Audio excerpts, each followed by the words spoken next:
Welcome to our exploration of constraints and optimization models in economics. In this video, we'll break down what constraints are, why they matter, and how economists use optimization models to make sense of real-world choices. Constraints are the limits or boundaries that restrict the options available to individuals, firms, or governments. These can be anything from limited income, scarce resources, or even time.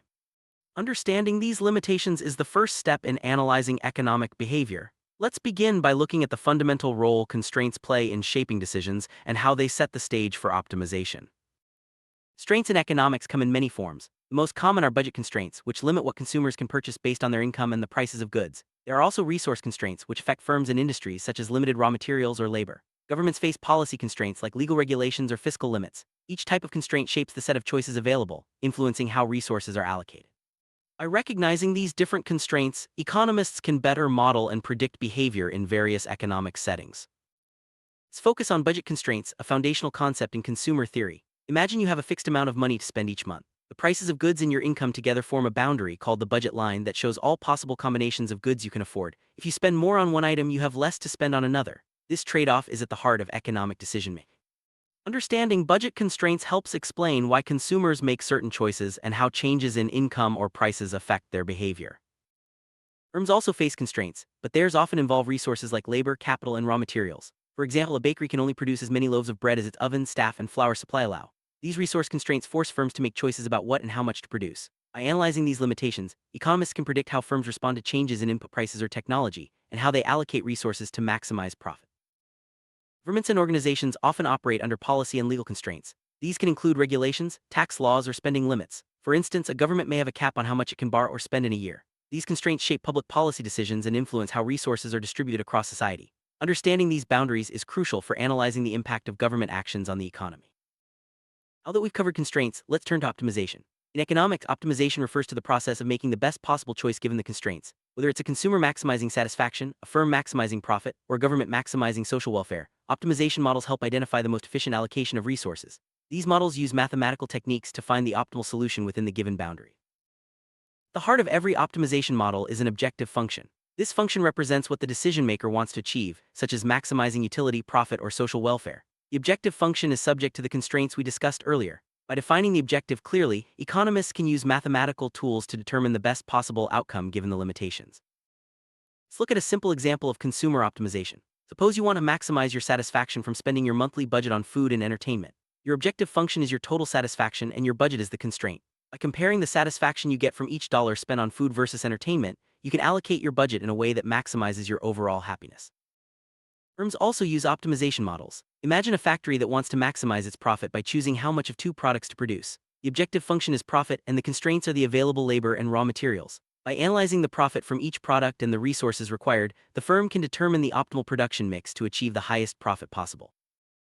Optimization problems in economics are often represented mathematically. Typically, you'll see an objective function like maximizing utility or profit subject to one or more constraints. These constraints are written as equations or inequalities. Solving the problem involves finding the values of the decision variables that yield the best outcome without violating any constraints. Optimization models can be linear or nonlinear. Linear models have objective functions and constraints that are straight lines, making them easier to solve. Nonlinear models, on the other hand, involve curves and more complex relationships. Many real-world economic problems like consumer choice or production planning can be modeled using linear techniques, but some require nonlinear approaches for greater accuracy. Graphical analysis is a powerful tool for understanding optimization problems. By plotting the objective function and constraints on a graph, we can visually identify the feasible region, the set of all possible solutions that satisfy the constraints. The optimal solution is typically found at a boundary or corner of this region, where the objective function reaches its maximum or minimum value. Feasible set or feasible region is the collection of all possible choices that satisfy the constraints. In consumer theory, this might be all the combinations of goods you can afford. For a firm, it's all the production plans that fit within resource limits. The optimal solution must lie within this set, making it a central concept in optimization models. Marginal analysis is a key technique in optimization. It involves comparing the additional benefit of one more unit of a good or input to the additional cost. If the benefit exceeds the cost, it makes sense to increase consumption or production. This process continues until the marginal benefit equals the marginal cost, which is the optimal point. For more complex optimization problems with multiple constraints, economists use a mathematical tool called Lagrange multipliers. This technique helps find the optimal solution by incorporating the constraints directly into the objective function. It's especially useful in cases where there are several restrictions to consider, such as maximizing profit with both budget and resource limits. Shadow prices are another important concept in constrained optimization. A shadow price measures how much the objective function would improve if a constraint were relaxed by 1 unit. For example, if a factory could get 1 more hour of labor, the shadow price tells us how much extra profit that would generate. This information helps decision makers prioritize which constraints are most binding. Duality is a powerful idea in optimization theory. Every optimization problem has a dual problem, which provides additional insights into the original problem. In economics, duality can reveal the value of resources or the cost of constraints. By analyzing both the primary and dual problems, economists can gain a deeper understanding of the trade-offs involved in decision-making. Optimization models are widely used in consumer theory. By modeling how individuals allocate their income across different goods, economists can predict demand patterns and responses to price changes. These models help explain real-world phenomena like the law of demand and the substitution effect, providing valuable insights for businesses and policymakers. Production theory, optimization models help firms decide how to combine inputs like labor and capital to produce goods efficiently. By analyzing production functions and cost constraints, firms can determine the optimal mix of resources to minimize costs and maximize output. This approach is essential for understanding how businesses operate and compete in the marketplace. Optimization models are also central to welfare economics, which studies how to allocate resources to maximize social welfare. Governments use these models to design policies that improve overall well-being, such as tax systems or social programs. By considering constraints like budgets and regulations, policymakers can identify the most effective ways to achieve their goals. Game theory is another area where constraints and optimization play a key role. In strategic situations, individuals or firms must make decisions while considering the actions and constraints of others. Optimization models help predict outcomes in competitive markets, negotiations, and even international trade, where each player faces their own set of limitations. Many economic decisions unfold over time, requiring dynamic optimization. This approach considers how choices made today affect future options and outcomes. For example, saving money now increases future consumption possibilities. Dynamic models are used in areas like investment planning, resource management, and economic growth analysis. Uncertainty is a fact of life in economics. Stochastic optimization models incorporate randomness, allowing decision makers to plan for uncertain outcomes. For instance, a farmer may optimize crop choices based on expected weather patterns, or an investor may allocate assets considering market volatility. These models help manage risk and make better decisions under uncertainty. Not all economic decisions involve continuous variables. Sometimes, choices are discrete, like hiring a specific number of workers or purchasing a set number of machines. Integer and discrete optimization models handle these situations, ensuring solutions are practical and applicable to real-world problems.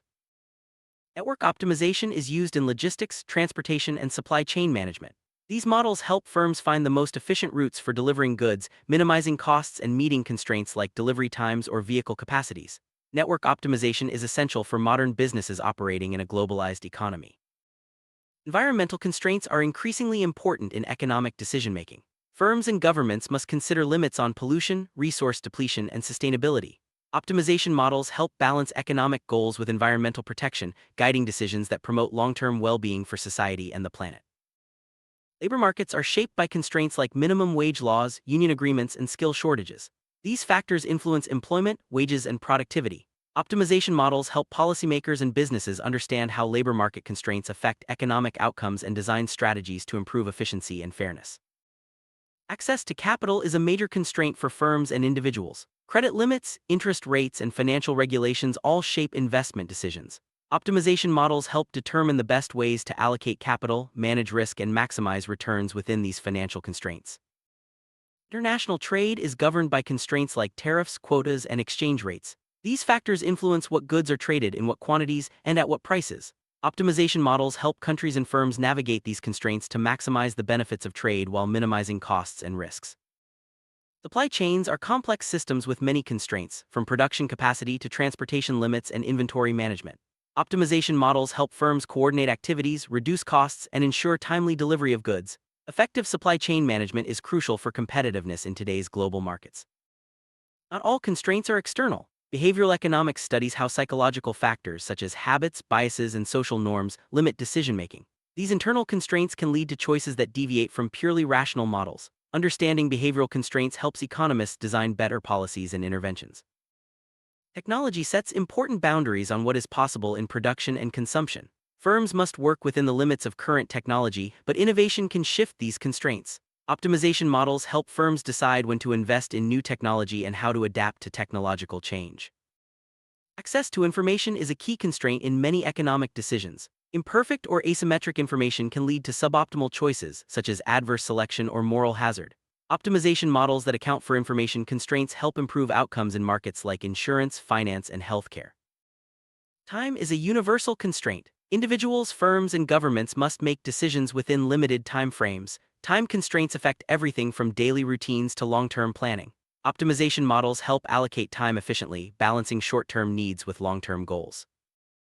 Market structures, such as monopoly or perfect competition, impose constraints on firms' pricing and output decisions. These structures determine the level of competition and influence how resources are allocated. Optimization models help firms and policymakers understand the implications of different market structures. Regulations set important boundaries for economic activity. These can include safety standards, environmental rules, or financial reporting requirements. Firms must optimize their operations while complying with these regulations, balancing profitability with legal and ethical responsibilities. Public policy decisions often involve complex optimization problems. Governments must allocate limited resources across competing needs, such as healthcare, education, and infrastructure. Optimization models help policymakers evaluate trade-offs and design policies that achieve the greatest benefit for society. Healthcare systems face numerous constraints, from limited budgets to scarce medical staff and equipment. Optimization models are used to allocate resources, schedule treatments, and design insurance plans. These models help improve patient outcomes and ensure the efficient use of healthcare resources. Education systems must optimize the allocation of teachers, classrooms, and funding. Constraints like budgets, class sizes, and curriculum requirements shape decisions.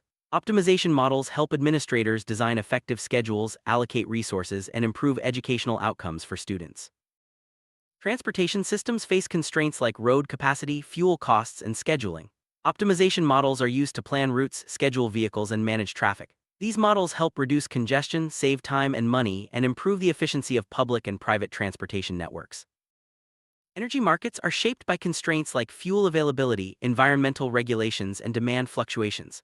Optimization models help utilities and governments plan energy production, manage grids, and invest in renewable sources. These models support reliable, affordable, and sustainable energy systems.